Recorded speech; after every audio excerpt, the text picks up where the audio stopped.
minute ago. So we know about the shift from mobile to smartphone. You guys have seen that quite a bit. This is the primary device that people are starting to work with. What's interesting is that it's not that they're solely working off these devices, right? There's still a lot of TV, PC, and tablet use. But if you see, like, let me ask you a question. Who wakes up in the morning and the first thing they do is reach over to their mobile phone? Okay, come on, everybody, don't lie. And the last thing you do before you go to bed? You check it out. They actually say, "Oh, that's really bad for you. You should turn this stuff off." But we all do it. I did it this morning.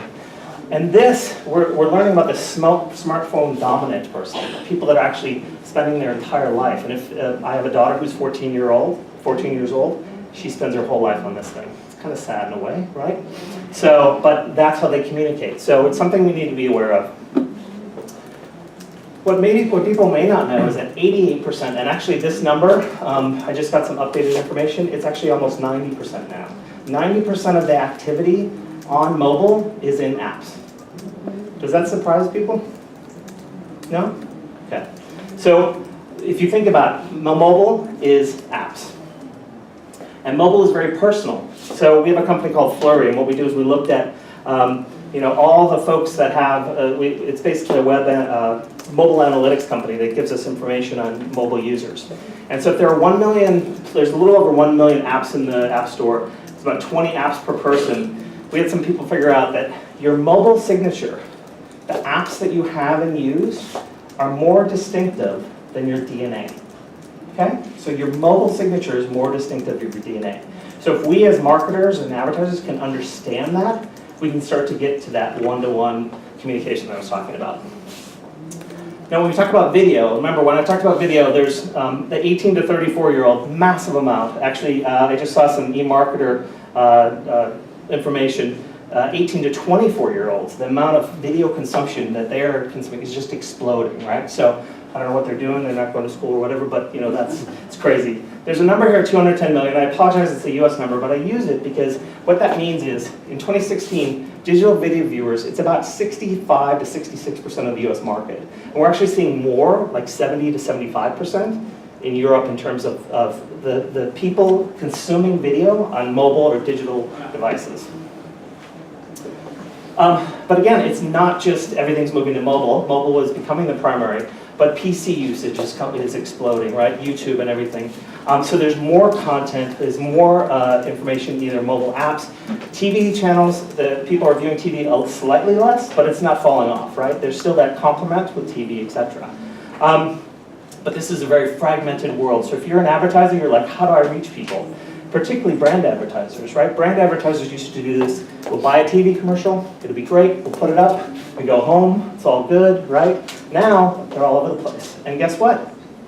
50% of it's happening on mobile on these small devices. So you can't just take that beautiful TV commercial that you pulled together and have it on this device, right? Because it may not translate, okay? So you need to think about that from a creative perspective. But that beautiful TV commercial, what you guys probably don't know is what's called multimodal or communication or multitasking. What we see is 70% of the mobiles is they're doing something related to what they're watching on the TV show. But 88% of the people tend to do something else. So even though TV is really big, 88% of the time people are doing something with their iPad, they're searching, they're shopping, or whatever. Who sits, in front of the TV with their PC or their iPad or their smartphone? Yeah, we all do it, right? And we start to get distracted. So it's a very fragmented world. So when I think of the promise of digital marketing in one-to-one, there's three key areas. There's data. Who loves data? Come on, where are my people? Those are my people, I love you. All right, there's programmatic, right? And then there's cross-device and cross-format. I'm going to talk a little bit about this. So big data, can't be at a conference without talking about big data, right? But real succinctly, big data is three things. And I've actually heard people are starting to say there's 4 or 5, but we'll keep it at 3. It's the volume of data, it's the velocity of data, and the variety. If you think about it, 15 years ago when I started in this industry, it was web, you're tracking people on a website, etc. Now you have PCs, tablets, you have smart TVs, you have online, offline data. You have amazing data sets coming at you. And as marketers, it's like, what do we do with all of that? Who's heard of the Internet of Things? Yes. Who's afraid of the Internet of Things? Come on. So I just found out that, so this is like everything. Who has a fitness band? Right, a fitness band we're tracking? Okay, you are a data collection and signal for marketers. Coffee makers, they now have coffee makers that send information back to the coffee company. What time you get up, what time you brew your coffee, how strong you brew your coffee, how much coffee you use. This is all good, right? Because it'll help us in some way. We'll see. But again, it's a lot of information, and what do we do with it? What I try and do is boil it down to actionable data.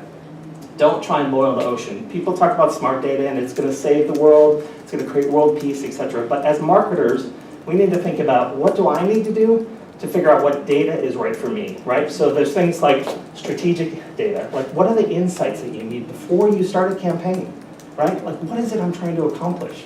What data sets would help me do that? And then go out and find that. That's actually the hardest part, right? Because you can pick a targeting segment. You guys are going to hear tons about targeting today. And you're going to hear tons about campaign performance metrics, etc. But you have to do the work up front. And this is where it's harder for us because we have to think about what am I truly trying to accomplish and then figure out what data is really going to help me do that. Okay? So that's the insights. Audience targeting, there's tons of stuff. I actually started doing audience targeting with Yahoo about 15 years ago. It's not new. It's just that data gives us the ability to do it much better, much faster. And also technology.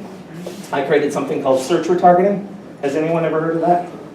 So I launched a product called search retargeting. Basically, when someone searches on a keyword, at the time when I did it, within 48 hours, we could go back and show a display ad to that person, right? Because people were saying, well, only 2% of people are clicking on my search ads. What about the other 98%? Today, we can do that within seconds, right? So the technology and the data has caught up, so you can do a lot more in terms of targeting, but I won't go into that. Now, when we talk about treating big data, I like to talk about it in terms of smart data. So think about, like, what are the insights you need? Like understanding customer behaviors, audience discovery and engagement. What's the Spanish word for diaper or nappy? Baño. Baño, okay. So, has anybody heard of that? I'm not going to be able to say this. Baño, bañana, and beer. The combination together. Oh my God. So yeah, be afraid, no.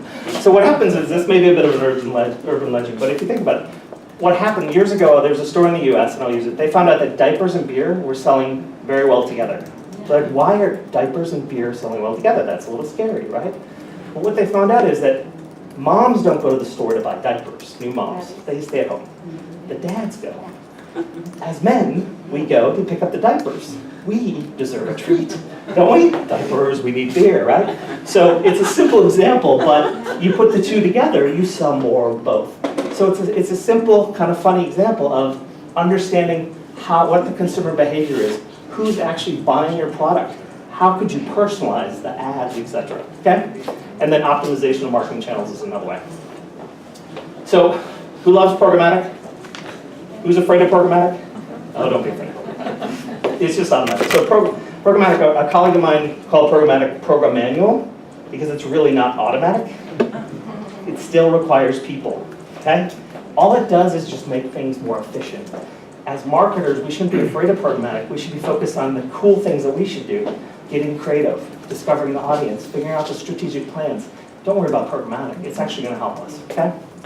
But there's some things. The GIGO principle. Anybody know what GIGO is?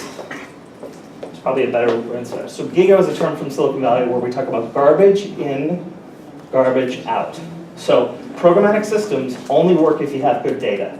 So you have to have smart data going into the system for it to work well. Programmatic really is about audience-centric. So if anybody studied marketing, and I'm actually surprised how many people in this industry never actually took a marketing class, but if you take marketing, the first thing they teach you is define your target audience, right? So you can do that. It's very audience-centric. It's not about mobile, it's not about video, it's not about all these things. It's about let's define our audience and then let's go and find those folks. And it enables cross-channel, again, the ability to find people all over the place. Okay, I'm going to tell you a little personal story. Regarding measurement, there's so much information with data right now. Who loves click-through rate? Who tracks click-through rate? Okay, let me tell you a story. So my daughter, this is my daughter when she was in 8th grade. And she played on this basketball team. And this basketball team, they lost every game. Okay. They didn't just lose every game, they got destroyed. Like if they got 2 points or 4 points, like the parents, we went nuts, you know? Oh my God! The other team thought we were insane, right? But they were horrible. I mean, like, you know, what do you do to your daughter? Oh, that was really good. You were so bad. You know, parents, we were drinking at the, you know, at the things, which is not a thing you do in the U.S. Anyways, so at the end of the season, she comes home from school with that.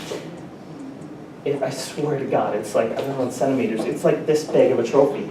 And I'm shocked, right? I'm like, you lost every single game. How did you come home with this trophy? And what the trophy was for was, it's very American, I'm embarrassed, participation. Okay? But I thought about this and I thought, it's the same with click-through rate, right? Click-through rate is not the trophy.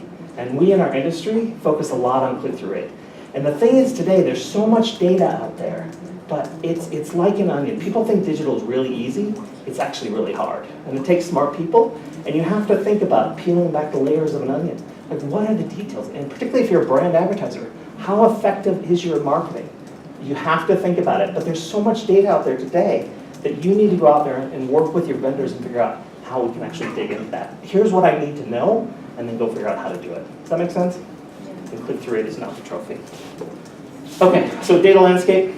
Sorry to say, data landscape is very fragmented.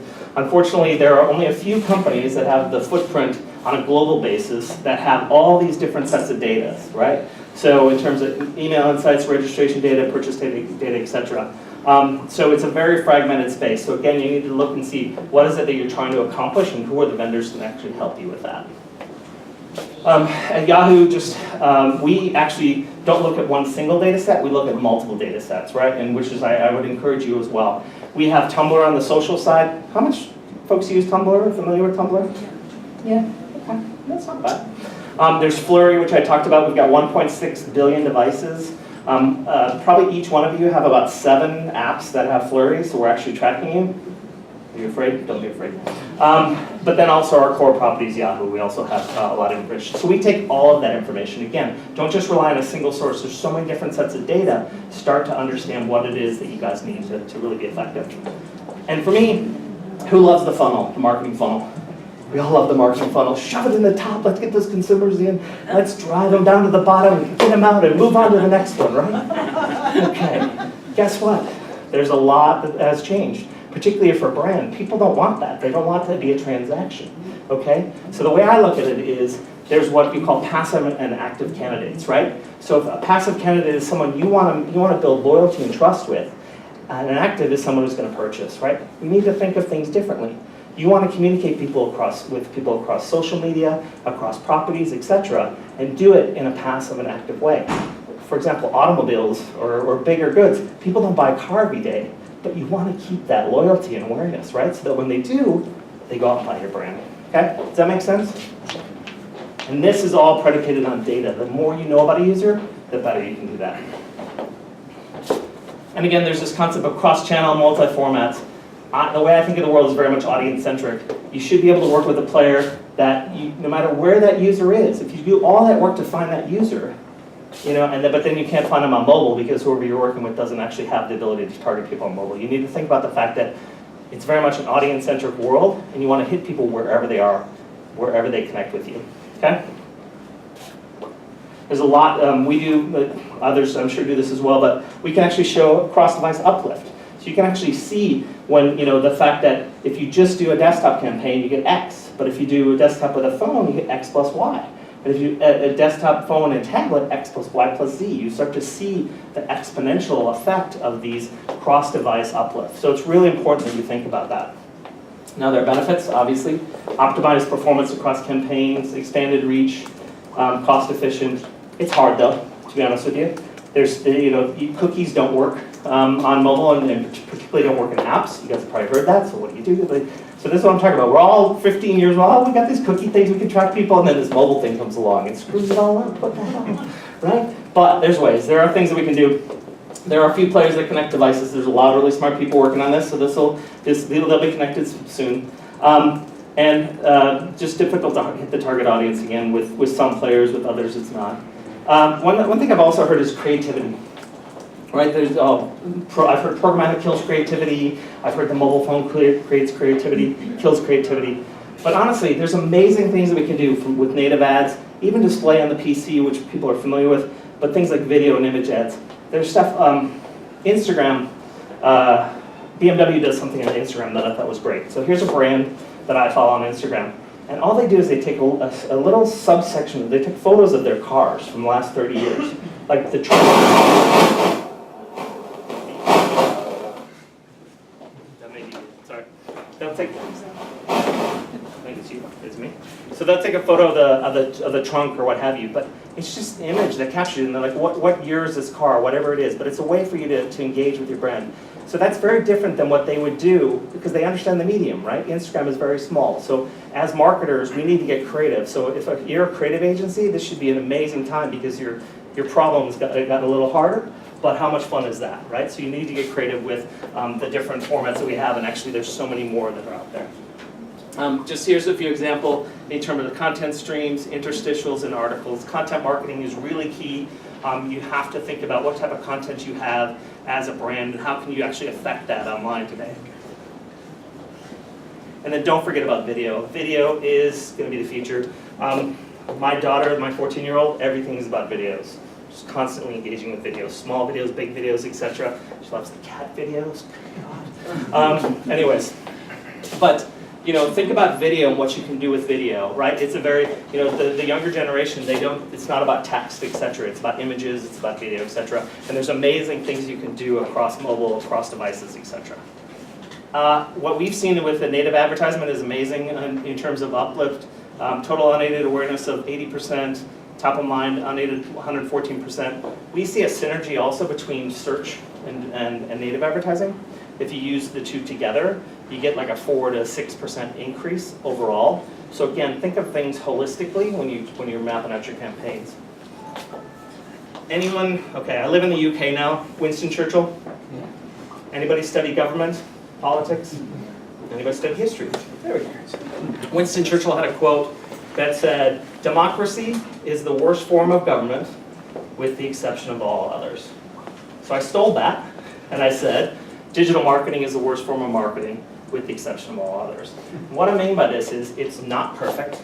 Yes, we have a lot more data. Yes, we have a lot more capabilities. But people look at it and they think we can do everything, we can measure everything, etc. Maybe one day we'll get to that digital marketing nirvana, but we're not there yet, right? But it's still, I think, the best medium out there. Okay, just wrapping it up. Shifting consumer media consumption requires that holistic approach, right? You need to think holistically about your campaigns. You need to tap into smart data. Don't try and boil the ocean with big data, but tap into smart data. And the last thing is, to me, the future of digital advertising is audience-centric, people, shocking, right? And device and format agnostic. Okay? So, are we at digital marketing nirvana? No. But we're a hell of a lot closer than we were 15 years ago when I started, and I personally am looking forward to the next 15 years. So, thank you. If anyone has questions, please. Thank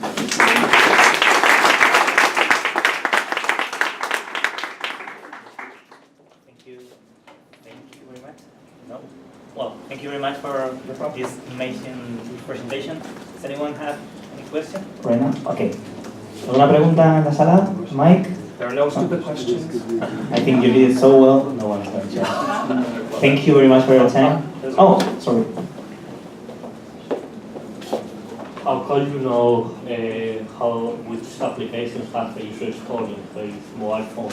I mean, you have said that there's a unique footprint of the store application for each user, but how do you distinguish between each user? Because I suppose you don't know you don't have access to the application that are stored in the... Yeah. So we, like I said, we acquired a company called Flurry, which basically is a mobile analytics company, right? So within that, we're across 1.6 billion devices globally, and so based on the device ID, we can actually start to understand what that user is, or who that user is, and start to build personas based on that activity.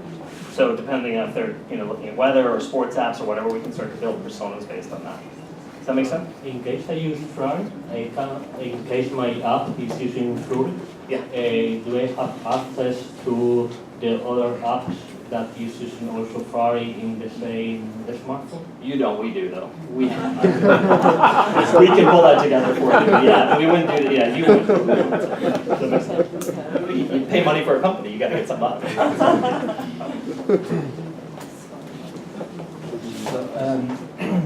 Before I was saying I was scared about programmatic, Yeah. and not from the advertiser point of view, but from the publisher point of view. Yeah.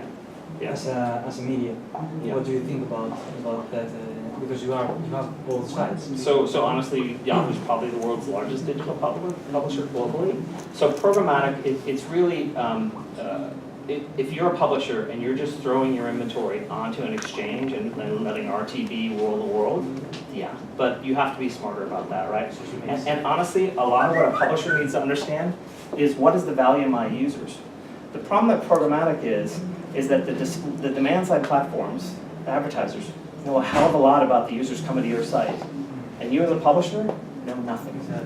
So you're like, the value of this is 3 euro cents, right? And the publisher, or there could be a phone company, what's the biggest phone company? They're saying, you know what, I'll pay 20 euros to connect with that user. So there's this balance, and that's why Yahoo, we launched a media buying platform. That's why we take all of our information. We know the value of users. So you as a publisher need to do the same thing on the programmatic space. And honestly, it doesn't really benefit advertisers to not pay publishers because therefore there will be nothing left, right? So Long term. yeah, long term. Yes. One more question, we'll have to finish, because we have to go on, please. Well, thanks for such a beautiful presentation highlighted. I have a question. What could be the message, the main message of today's presentation? We've received so much information, and I'm a little bit confused, your message. Okay. So if you could, please. Yeah, I mean, so I would go back to these three things, right? It's not just one message, right? One, the overall message is the future's not scary, right? But how do you tackle this fragmented, mobile, digital, big data world? How do you take all of that? It's really these three things. That's, I think, the key thing. If you focus, break down the problem and say, look, this is what I want to do. This is how I'm going to approach my marketing. This will take you a long way in terms of making sense of that. All right. Make sense? Thanks. Yes. Yep. Thank you very much. Thank you very much for having me. Thank you very much.